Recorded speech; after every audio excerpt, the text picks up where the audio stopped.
بار دیگر صبح شما را بخیر میگیم و برنامه صبح تاجیکستان ادامه دارد. در این قسمتی برنامه صحبت می‌آوریم با جانبک اسراریان، مدیر کافدرای تاریخ خلقی تاجیک دانشگاه ملی تاجیکستان داتسنت. وابسته به جشن نوروز، ماهیت آن، آیین‌هایی که در جشن نوروز عملی می‌گردند، رایج هستند و دیگر اندیشه‌هایی که در جشن نوروز همگیر می‌شوند و مثل خرد نیک، اندیشه نیک و پندار نیک، گفتار نیک و رفتار نیکی در مجموع می‌توانند از عناصر مهم ترکیبی جشن نوروز باشند. بیاید صحبت رو از آن آغاز میکنیم که طوری که پرزیدنت جمهوری تاجیکستان محترم امامی رحمان تاکید میکنند، نوروز با آب و خاک، مرزبون و روح تمدن ساز نیاگان ما پیوند ازلی دارد. واقعا هم درست است. وقتی که ما در باب نوروز صحبت میکنیم، این یک نوع انقلاب دوره نئولیتی هست، یعنی خیلی دوره کهن است و وقتی که ما میگیم که مردم ما از اون سرزمین، قوم هایی که با نام آریاییش میگیم و به همین مانند آنهایی که در سرزمین زندگی میکردن، البته از روی مشاهده، تجربه و دانش را آفریدن. در با نام نوروز و نوروز معلوم و معروف شد. البته از مردمان ما هست و به کمال رساندن و یک شکل دادن این به مردم ما خاص است. اصلا جشنواره ها از مردم تمدن ساز، از مردمی که اندکی پیشرفته میبرایم. چرا ما نوروز رو میگیم که دانش هست و یک نمونه برجسته مناسبت و شناخت طبیعت هست، از مردم تمدن ساز است، یعنی تمدن آفر. نوروز دانش استرونومی است، یعنی مشاهده کردن که کی اعتدال می شود، کی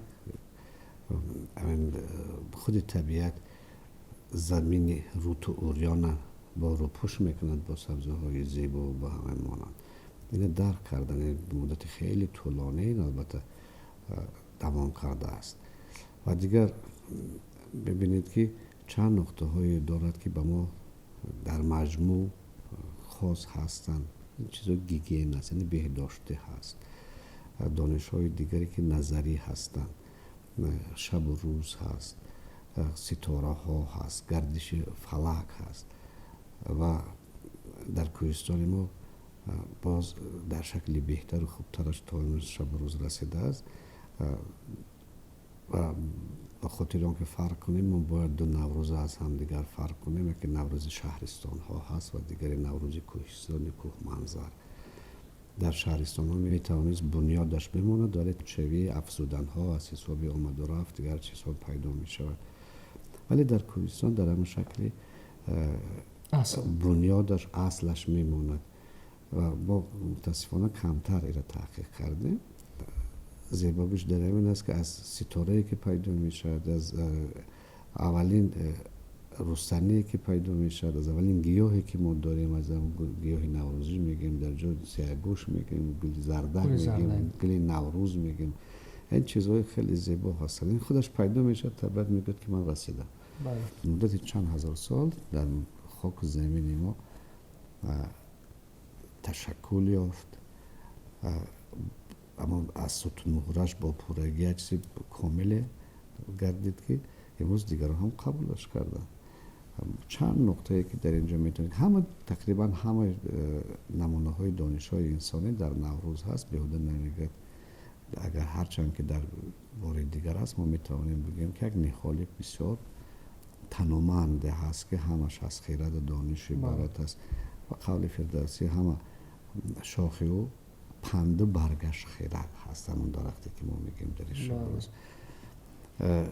و یک سخن نمیشه و گفتن، ولی همین خاصیت تاجیکی نمایان میشد. میخواهید نمیخواهید هر سال احساس میکنید که باید همین جشن گرفت. برای طبیعت برابر شما بیدار میشود، میخیزد.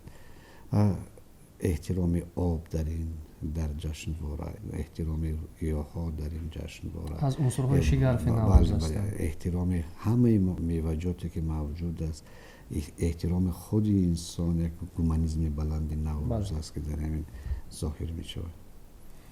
خب کدام مثلا шигарфи унсурҳои наврӯз аст ки имрӯз ҷомеаи ҷаҳон ҳамчун ҷашни умумибашарӣ эътироф кард онро. جشن طبیعی است. ما گفتیم که این جشن دانش است، جشن خیرات است، خیراتگرایی افزون دارد. این جشنواره جغرافیا هست، جشنواره استرونومی هست، جشنواره تاریخی هست، هر چی که بگوی هست. حالا چون که از ما گفتیم این بهداشتی هست، مثلا جشن روانی پسیخولوژی هست. اگر چیزی عادیه که ما میگیم همون شب روز باید کینه از دل دور کنیم، بیزودایم از دل. جشن اخلاقی است، مناسبت بد نکردن، جشن تندرستی انسان ها هست. و اونچه گفتیم واسه با جشنواره که انسان ها باید سخن بد در زبان نگیرن. جشن آبادکاری است، میگه که در عرفه نوروز نهال شناندن در کار، آباد کردن در کار، اطراف خانه را تازه کردن در کار، محیط خانه را تازه کردن در کار. خاصیتایی که به گیگین وابسته است تازه کردن. هم بدن تازه می شود چرا که طبیعت روپوش تازه میگیرد. ما باز نیست، ولی در بنیاد چیزی که هست که ما همون بنیاد ما باید تازه کنیم. سری سالش میگیم باید با همین چیز تازه برگردیم. حتی دشمنی را دیگر نورزیدن تلقین میکنند. در میگفتن که با بازی های بسیار زیبا هم داشتن دانشمندای ما، توانستن به همین وسیله در دل مردم جا کنند نقطه های خردمندانه که از گذشته همون آمده بود. با مردم هر بگاه مثلا بگاه نوروز روان کردن هدیه در مردم کوهستان این بیشتر یک هر بگاه همسایه بود، همسایه با همسایه خوراک میفرستاد که خوراک نوروزی حاضرم رایج است. حاضرم بله رایج است. با خانواده با بانوان بسیار زیبا و دختران و دوشیزه ها و معشوقه ها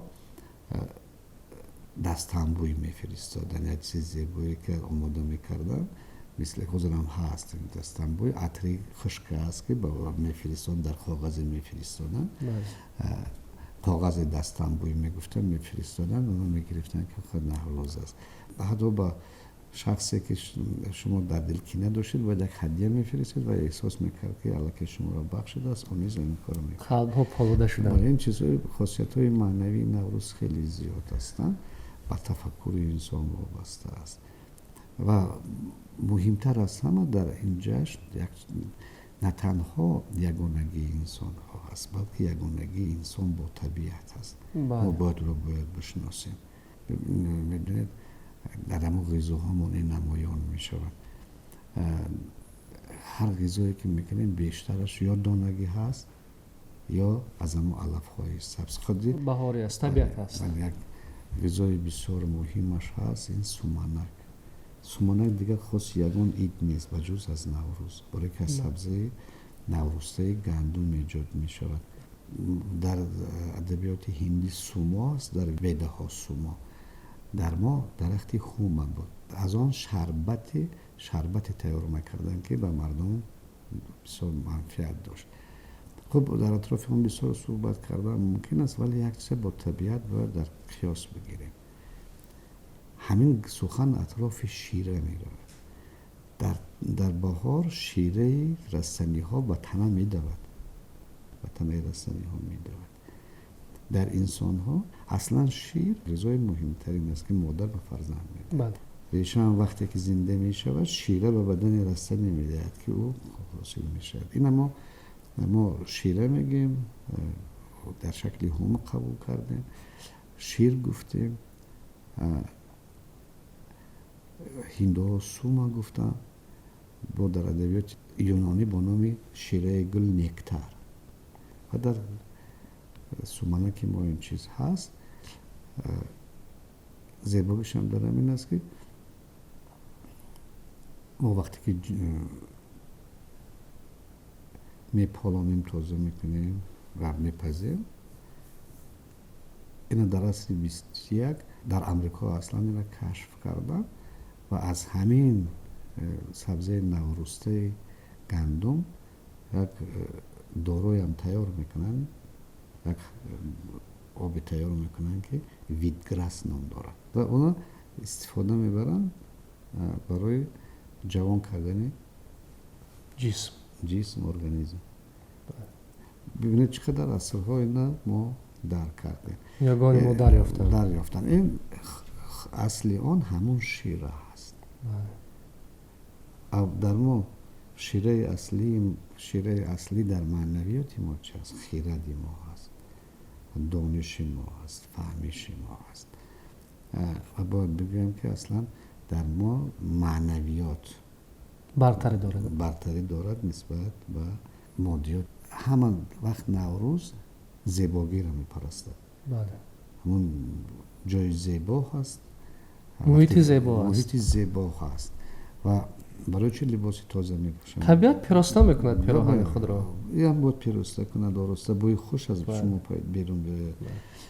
چیزی که عادیه که برای همه ضرور است.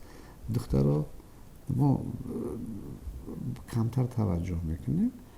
ببینید هر طایفه هر گونه لباس داشتن و زنها نیز وابسته به سن سالشان از روی مشاهده میتوانستی درک کنی که این دیدن ممکن است، یا که به زبان امروزه بگیم خوشدار شدن ممکن است، برای اینکه از همون طرز بافتن گیسوشان معلوم بود. مثلا زنهای شوهردار اینا دوچاله میکردن، دو کاکل میبافتن. اینا دوچاله میگن در مردم کوهستان.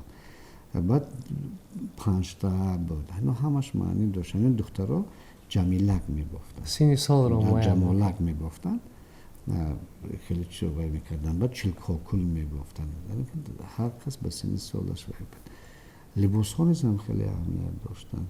لباس هایی که چگونه باید باشن، کی مثلا یک نمود سرپوشی بود که در مردم ما خب سرپناه میکردن و داشتن کلاه های که همون سرپوش های رمال هایی که دم داشت تا پشت سر موی های زن ها پنهان بود. واقعا نوروز خیرد رو تلقین میکند، اندیشه نیک رو تجسم میکند در آیین های خود، در رسم و عنعنه های خود. و ابو عبدالله رودکی نیز میفرماید که تا جهان بوده سر آدم فراز، کس نبوده از راه دانش بینیاز. مردمان بیخردند در هر زمان، راه دانش را به هر گونه زبان.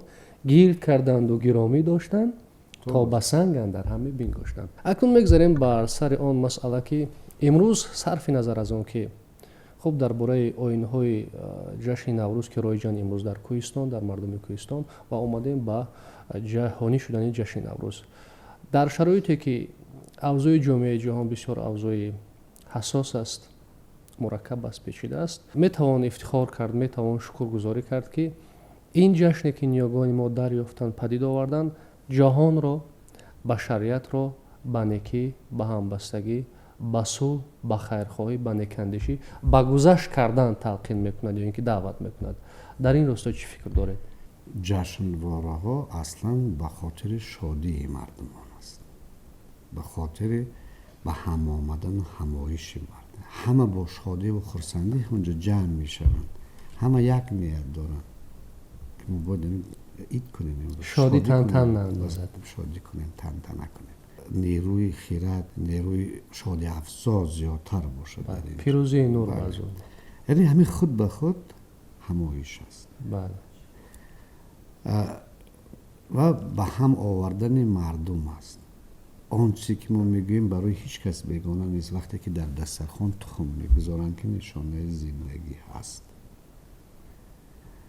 وقتی که لباس آخری میپوشند، بگذار لباس خانه خودشون بپوشند، شادی میکنند، شعر میخوانند، بازی های گوناگون دارند، همه در تلاشند، از خرد تا کلان. با مهمش هم است که همش رواش هم میدونند، معیارش هم میدونند که در کجا هست، همه چیز میدونند. دولت ها وقتی منفعت های خودشون هم میبینند، حادثه های زمان اخیر چون که در کشورهای شرق شد، در لیبی و در سوریه و در عراق، در اینجا میتونستن که آنها با وسیله یعنی تعلیمات زیبا یا که با وسیله یک جشنواره زیبا، با وسیله خیرت اینها را متحد کنند.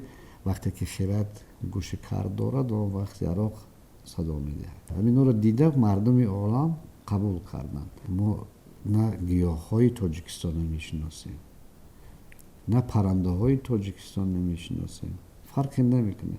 ما از کیم کجا میریم چای میاریم برای نوشیدن، حالا که هم چای کاک و همین چیزایی که هستیم در همین تو سرزمین خودمان هست ما میتونیم. با طبیعت مردم با سریش ما موافق. بله موافق هستم اینطور. یعنی ما را بار دیگر تلقین میکند که ما به همین وطن و به همین آب خودمان توجه داشته باشیم. مثلا جشنواره های ملی این وطن پرستی هستند. بله. مایه خودشناسی دارند. در مجموع من میگم که نوروز این ارخیتیپ است. ما فقط نوروز میگیم. پیش هر کس که نوروز بگی علاقه او چی میگه؟ بازی های گوشتین و پایگوین، غذاهای نوروزی. در یک واژه نوروز این قدر دنیای معرفت خفته است یا نهفته است. ما باید به این توجه کنیم و شادم هم البته ما همچون مردم یک آفرنده تمدن خاصه شاد هستیم که در هر کجا میگن که نوروز. خود کلمه همون نوروز کفایه است که ما افتخار داشته باشیم. از آنی که به از نقطه های دیگر هم میگه. مولانا در روز چیله کاچی را تقاضا میکنن خودش. کاچی. خب نوروز ما میگیم که یک غذایی که بسیار برای ما معمول است از غذاهای دانگی هست و سمنک. وقتی من در باب تیرگون ورق گرداندم یک غذای خاصی داریم که خاصی همون دوره وی است. تیرگون است، نشایسته که نشستش میگن که اون از گندم نورویده حاصل نو کرده میشه. اونم شیرش گرفته میشه. خاصیتش همین است در تابستان نه به بیمار نه به سالم ضرر زیان ندارد. مجاز گرم و خنک نمیداند. فشار پس بلند سرحد نداره. یعنی اینها در زمینه مشاهده، تجربه و دانش به وجود آمدن. هم خیلی به هیچ نمیشه، فقط به زمینه بنیادی. به زمینه بنیاد نمیشه. گفتیم که هر یک نفری که در نوروز می آمد، شاهان هم جای خود داشتن، طبقه های دیگه هم داشتن. برای که حافظ میگه میری نوروز انتخاب میشه. 5 روز که میرفت میری نوروز میگفت تو چی باید کنی، تو چی باید کنی. این هم یک حکمت خود فلسفه خود دارد. خوب، چون گفتید جشن ها اصلا که مردم ما نیاگان ما پدید آوردن و تا امروز ما از آنها استقبال میکنیم با مثل نوروز، تیرگان، مهرگان، صدر، از جمله نوروز که معمول ترین اونها هستند. اینها جشن های وطن دوستی هستند، مهن دوستی هستند، خودشناسی هستند و نمونه اینها برگزاری همان بازی های ورزشی است. میخواستم صحبتم را در این خصوص ادامه دهم. خود جشن ها، خود بازی ها در زمینه همون عمل ها، مراسم های نخستین پیدا شده. مثلا گوشتین،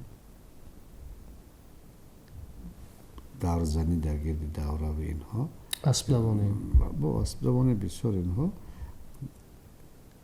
اینها مراسم های هستند که مثل مشق میکنن پیش از آنی که وطن حمایت کرد. بسیار چیزا زمین پیدا شده. با زمین چیز پیدا شدن. اسب دوانی هم همین. حکمت هم در همین نقطه است. از زمین است. بازی ها از اولین عمل های مراسمی مردم در همون دوره نیولیت است. یعنی زور آزمودن، نشان دادن. ببینید که پهلوان های ما در میان مردم نشان میدهند و اکثر بگیم که از زمان اوستا حکومتی اساسی در دست اریستوکراتی حربی بود. اسیرزادگان حربی. بله. آنها برای آنکه حمایت کرده میتونستند وطن، جسارت داشتند، جوشن داشتند، نیرو داشتند. آهسته آهسته با شکل گرفتن تمدن عملهای نمایشی پیدا شد. یعنی هیچ که نمیره در میدان جنگ هنری او را ببینه. در اینجا نشان میدادن. بعد پهلوانی را نشان میدادن. اصولی بسیار زیبای مقرر کردن تهمتن در یک کشور همین است. پهلوان بزرگ. و دیگر اسب‌دوانی هم از همین است. در بسیار سرچشمه هایی که هستند اسب‌دوانی دیده می شود، چوگان بازی، اسب‌دوانی، چوگان بازی، پایگاه های هر خیله، پایگاه های هم مردانه هم و وسیله چاروا، تیرزنی و دیگر چیزهایی که هستند. ولی مهمش گوشتنگیری و اسب‌دوانی. در منطقه هایی که اینجا بود، در حصار این گونه سیل ها در زمان امارت بخارا میشد، در منطقه های جنوب تاجیکستان در کلاب، در تماشا طبعی کلاب میشد و حتی میگن که بیگ در اصل 400 سرباز جدا میکرد که همه به ترتیب بشود و توجه اساسی به پهلوانان بودن و پهلوان ها مثل امروزه ورزشگران ما معرف کننده محل ها بودن. برای فلان پهلوان از افغانستان آمد، از اینجا آمد، از رشت و از حصار و اینجا به کلاب یا بلجوان میرفتند. دیگر سرودخوانی ها البته دو پهلو را بسیار توجه میکردن و نام پهلوانان آوازه پهلوانان میرفت و آوازه سراینده حافظان. اینا خیلی مهم بودن. وقتی که توجه میکنید به تاریخ احساس میکنید که همین دستور باید باشد، برای که اونها هم حامی ملتن، سراینده ها و حافظا و هنرمندان حامی ملتن. چرا؟ اونها حمایتگرن، اینها ترنم میکنن و میبینید که در سعادت را، خوشی را، پیروزی را. 30 سال استقلالیت وقتی که ما روز جشن ها داریم، فقط وطن سرایا و اونهایی که هدایت میکنن اینها هنرمندا هستن، سراینده ها هستن. و در دوره پیش هم از دوران کوروش کبیر سر کرده اینها بسیار مرتبه عالی داشتند. از قصه های پیشتر میخواندن و مردم تحریک میدادن که برای کامیابی ها و دستاورد های تازه. شهرت اسپان مردمی ما، شهرت اسپان ختلی از دوران تخارستان، از عصر 5 از 4-5 این طرف خیلی در ادبیات برجسته است. و بودن اسب هم از چپاندازان مشهور، اسب سواران خیلی مشهور عبارت است که این پیوند میکند ما را با همان طایفه های اسواران که هنوز از زمان هخامنشی ها بود. آنها جوان مرد بودن، آنها حامی کشور بودن، آنها فرزندی همه دانسته می شدن، در همه جا اعتبار داشتند و هر نفری که اگر مشکلاتی داشت اونها وظیفه دار بودن که نه همچون برادر حل.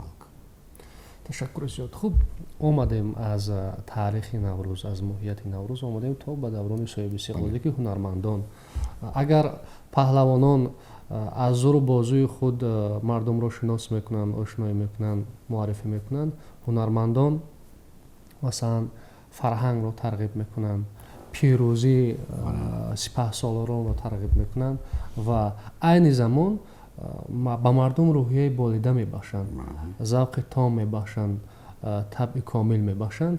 یعنی این دو پدیده با هم پیوند معنوی خوبی دارد. خوب، اکنون چون اینها در نوروز رایج هستند، این تدبیرها اندیشیده شدند، بسیار میخواستم بگویید که نوروز یا جشن گرفتن از نوروز، از آیین نیک نیاگان در تحکیم استقلال و آرامی جامعه مخصوصا در شب و روز کنونی چه نقشی داشته میتواند؟ این نقش ثابت شد. ما میتوانیم در اندیشه اختلاف داشته باشیم، در عقیده اختلاف داشته باشیم، ولی در جشنواره نداریم. بله. خودی گفتار نیک، پندار نیک و رفتار نیک این دعوت به همون است. دعوت به اون است که ما هممون با یک چیز روانه هستیم. در کجای از جشنواره ها احساس بدی نمایان می شود. می توان که این را پیوست کرد با غایه های ملی و اون تشبوسی که امروز پرزیدنت تاجیکستان دارد، امام علی رحمان، ناعیان ما را متحد می کند به وسیله یک چیز. ما البته گذشته مون باید بدانیم. گذشته ما در چی نهفته است؟ پیش از همه در جشنواره ها ما. جشنواره ها من گفتم ارخیتیپ است. این هم تو نام نیست. وقتی که ما سعی و تلاش میکنیم و واقعا اگر صدقاً تلاش میکنیم الک ما ملت هستیم. ولی اگر در زبان باشد این خیلی بد است. اگر واقعا همین دستور عملی شود در اون صورت ما خیلی بردی زیاد میکنیم، هم جسمان و هم روحان متحد میشویم که این در تلاش پرزیدنت هم به همین است. زیایان ما باید در خانه ها جشنوارهای نوروز با فرزندانشان بپذیرند و جشن بگیرند. همون روز نوروز توفه با خود بگیرن برای فرزندان. تشبث تنها از بالا است، از پایان هم بدنش در کار. اون وقت یک زمینه بزرگی خودشناسی می شود. وقتی که ما میگیم خودشناسی ملی یا افتخار ملی، اول با خودشناسی ملی رسیدن در کار، بعد افتخار داشتن. بعد خودشناسی ملی از چه شروع شد؟ ما جشنواره ما گرفتیم. یک چیز نکته بسیار عجیبی است. اگر این اساسی نمیشد عرب آمد اول جشنواره ها را نیست کرد، برای که در جشنواره ها فرهنگی پیشینه بود، تاریخ را سوزانده بود. برای همین فردوسی گفت که از این مارخوار اهریمن زادگان، زی دانش شرم بی بهرگان، آمدن جسده را گم کردن برای که نشانه ها در همون بود. اما اینو زنده کردیم، یعنی فرهنگ ما زنده کردیم. در 4 جشنواره که داریم کلا میتوان نمایش داد فرهنگی بسیار کهنی مردمی ما را. دیگه تعلیمات پرورش شکم را نکرده است، پرورش تفکر را کرده است، شعور را کرده است، عقل بینش کرده است. صداقت بسیار عجیبی مردم به جشنواره است. از کدام دوره چیزی پنهان میکند که در همون دسترخوانش باشد تا اینکه سبب فال شود و سال دیگر به هم دستور زیبایی ها پیدا شود. اینا الکی سنجیده شدن، از امتحان ها گذشتن. اینا خالی نیستن، به حکمت نیستن. خدمت و بزرگی شاعرانی که شعر میگفتن، ببینید در همین دوره عصر نهضت، دوره سامانیان میگه تا قریب عصر 12 در همه شاعران همه جشنواره ها نیست. بعد گم شد. با تدریج همون مقاومت خلافت زیادتر شد و همین آهسته آهسته از میان رفت. ولی در 2 عصر قریب 400 شاعر البته در باب نوروز صحبت میکنند، البته در از صده یاد میبرند. شاعران از ابتدا هم خودشان بسیارشان سراینده هم بدن، مطرب سراینده هم بدن، مطرب هم بدن، قصه‌گو هم بدن. ما خدمت آنها رو در نگه داشتن زبان تاجیکی ما کمتر توجه میکنیم. خود به خود زبان تاجیکی از دوره به دوره نگذشت. از فردوسی و رودکی و آهسته آهسته اینا گرفتن آوردن در زبان مردم دادن و مردمی که در دهات بودن به وسیله سراینده ها همین بسیار روبایی هایی که در اصل نوده هستن چقدر زیبا هستند. اینا را با هم کی آورد؟ هنرمندا از زینه به زینه آوردن. توجه کنید که جشنواره های ما بی موسیقی و سرود نیستند، شادی افزا هستند، ما تحریک دهنده هستند. حالا در رفت صحبت اشارت شد که در جشن نوروز بسیار خوب است که اگر ما در لباسهایمان رمز نوروز رو انعکاس کنیم داشته باشیم. در اینجا پیش نظر میآید همون چکنه که تمام طبیعت در آن انعکاس می شود، از خورشید، از طبیعت. با پیشنهاد پرزیدنت تاجیکستان جناب ولی محمد رحمان رمز نوروز هست که به شکل یک ستارچه زیبا و نقش در میان مردم هست. اینا رواج دادن در کار باید در همه جا باشد. پیش از نوروز در عرفه من میگم در دهه نوروز ما باید البته اونو در پیجکمون داشته باشیم. چکن لباسی صحنه است، جشنواره است. برای چی؟ ببینید یک بزرگی مردمی ما است که یک عالم، یک دنیا را در یک پیراهن نشر میکنه. بله. دو کاسه گلی که در دو طرف هستین، اگر ماه و خورشید باشد، ستاره ها هست، اونجا کنگره ها دارد، بسیار چیزهای زیبا دارد، گل نیلوفر دارد، گل انار دارد، اینا دارد. مردم در یک لباس اندیشه 1000 ساله را جمع کرده است. این یک داستان بزرگ است، بالای متا ریخته شده است. بله. ما میگیم 7 رنگ داریم، تاجیک ها 77 رنگ. اینه به این آمیخته دیگه رنگ ها رو با وجود آورد. متایی که استفاده میبرن و دوخته میشود او را زمینی همون چی میگن. در همون زمین چگونه باید شد، سفید باشد، سیاه باشد، زرد باشد، دیگر باشد. کدام رنگ گرم است، کدامش خنک است مجازش، کدامش گرم و خنک است، در کدام حالت میتواند مجاز تغییر بیابد. بله. و بعضی مردم ها میگن که در لباس میزیبد، بعضی میگن نمیزیبد. آخه رنگ تا باید بدون. بعضی رنگ ها برای بعضی مردم تحریک دهنده بیماری ها هست. واقعا همینطور است. برای بعضی مردم تسکین دهنده هست. خود همین رنگ سبز تسکین دهنده هست، آرامی بخش است. بله. و برای همین در بسیار کشورهای برای بیماری هایی که بر عصب داره، بر عصبش نمیشه، در جای گذاشته میشن که همین چیز طبیعت نما داشته باشد. طبیعت نما داشته باشد. در 4 جشنواره ما این گونه نمونه های کرته های چکن، اطلس، همه اینا استفاده شود. سخن اطراف اندیشه خیلی کهنی مردم میرد که اونها چی میخواستن، اما نیز چند تن کوشش کرده استودیم که درک کنیم در سرچشمه ها چی میگوین. یعنی اندیشه خراب نشود. بله، اندیشه که در لباس انعکاس یافته است، تجسم مجسم یافته است. شده است، آفریده شده است. اینا غلط فهمی نشود در میانه. ما باید در تاریخ ما ریالیت رو انعکاس کنیم. واقعیت داریم، برای اینا بسیار چیزا داریم. برای انعکاس واقعیت همه دلیل ها را داریم. سرزمین امروزه تاجیکستان یک زمین ناگشاده تاریخی است. بسیار جایهای آرکئولوژی گشاده نشدن. توجه خاصه ما به فولکلور ما نکردیم. با تاریخ در فولکلور باید جز. در همین دو بیتی تقویم است. یک کس میخواند که از بالا کلنگ آمد و خوش مرغاوی عاشق شدم با دختر کلابی. گفتن که بهش تناسب سخن نیست. حالا که چیزی که عادی است، گفته است که از بالا بهار نمیاد، کلنگ آمد مرغاوی بسیار. همون شب روز من عاشق شدم.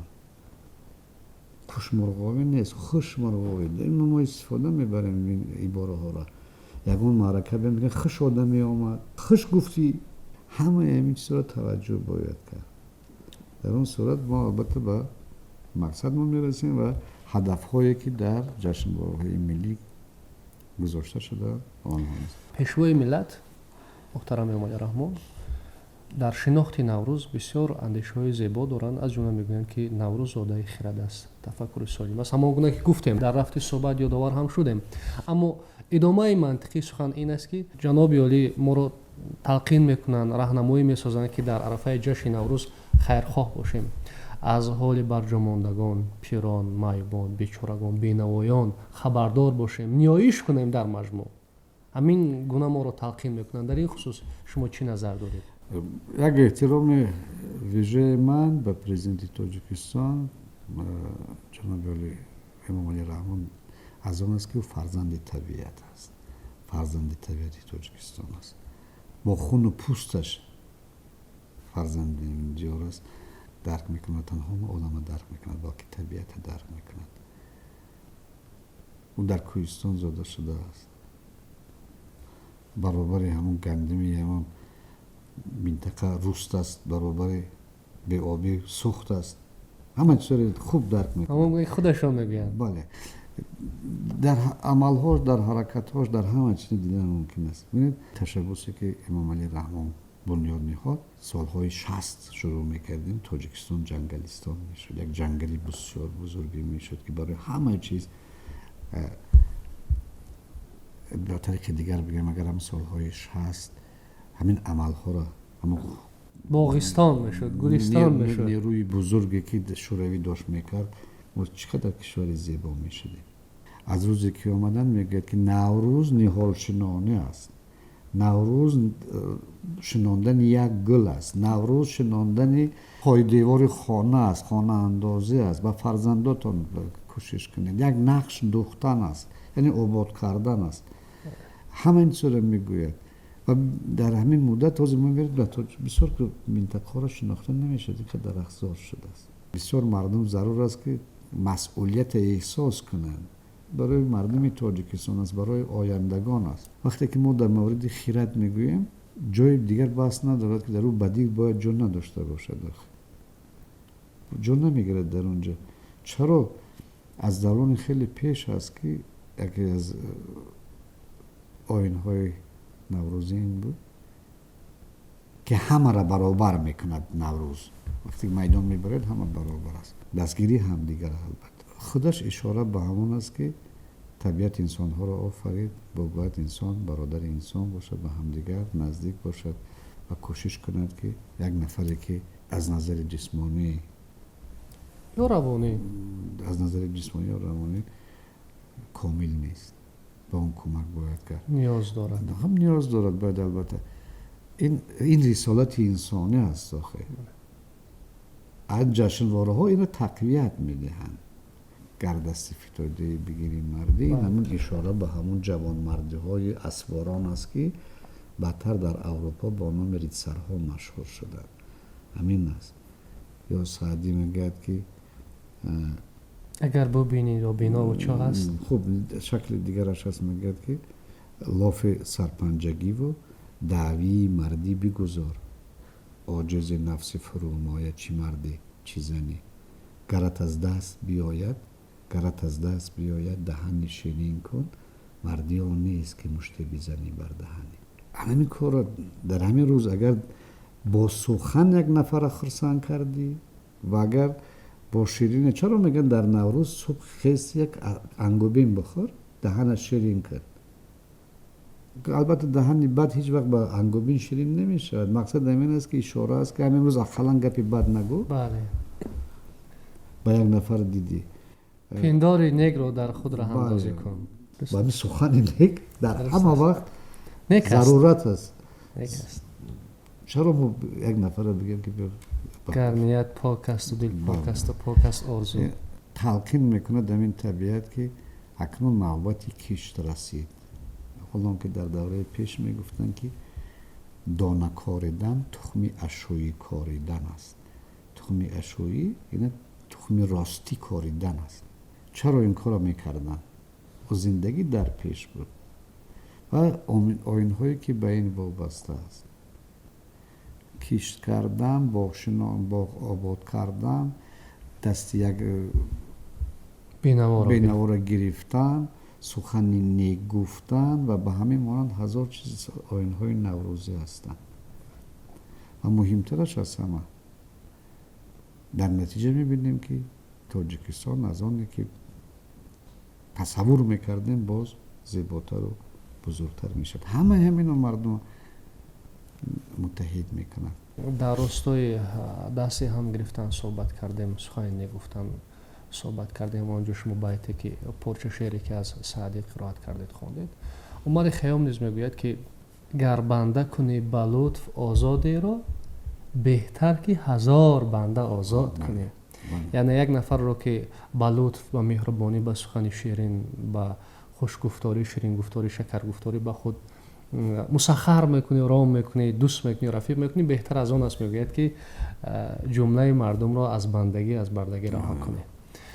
خوب میگذاریم با مسئله که بسیار مهم است در راستای پاس داشتن نوروز. امروز بر دوش ما وارثان این تمدن بزرگ چه مسئولیتی است برای پای برجا نگاه داشتن نوروز، برای به نسل‌های آینده به میراث گذاشتن آن و همچون جشن بین المللی باز هم شهرت یارتر کردن نوروز.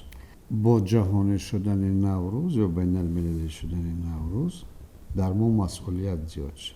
ما همچون نماینده و پایه‌گذار نوروز او قدر مسئولیت این شب روز داریم که در پیش جهان متمدن از پیشتر و بیشتر است.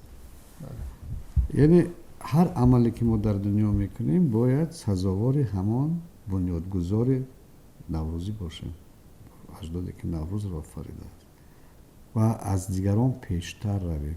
بجز از صورت‌های خاصی که برای نوروز است در دفترهای بچه هامون، دفترهای مکتب‌های میانه، در برابر دیگر بزرگان یک دفتر با نوشته نوروز و یک پاره بیت пайдо кардани ҳадия халтаҳое ки барои фарзандонамон ҳаст, рамзи суманака дар ҳама ҷо истифода кардан, ба бачаҳо ҳадия дуруст кардан ва ҳеҷ набошад, бояд мо сай талош кунем ки зиёиёмон ва мардумон тақозо дошта бошем ки дар хонаҳошон рӯзи 20 ва 21 ҷашни наврӯза дар хона ҷашн бигиранд. мо фақат нагӯем, ҳамин бегоҳӣ ғизое ки ба наврӯз вобаста аст хоса омода кунем, ба фарзандон бигем ки имрӯз рӯзи наврӯз аст, муборак шавад. ҳам сухани нек аст ба хонавода, ба ҳамсар, ба модар, садоқати самимӣ бояд дошта бошем. дигар албатта ҷаҳон дар ҳаракат аст, ҳама чиз тағйир меёбад, таҳаввул мепазирад. бале, ҳама ин чизҳо ҳастанд. кӯшиш бояд кард ки ба ҳамон нуқтаҳои бунёдии наврӯз зиён наёрем. ташаккур барои суҳбати воқеан ҷолиб, ҷаззоб, барои суҳбате ки бинанда аз он бардошт мекунад, бардошти нек мекунад ва бори дигар ба ҳикмати наврӯз, ба моҳияти наврӯз, ба асли ба вуҷуд овардани наврӯз, падид овардани наврӯз ошноӣ бештар пайдо мекунад. бинандагони гиромӣ, ёдовар мешавем ки суҳбате доштем бо ҷонибеки асрориён, мудири кафедраи таърихи халқи тоҷики донишгоҳи миллии Тоҷикистон дар Синд. дар ин ҷо суҳбати мо ба поён мерасад. Сарбаланду хонобод бошед.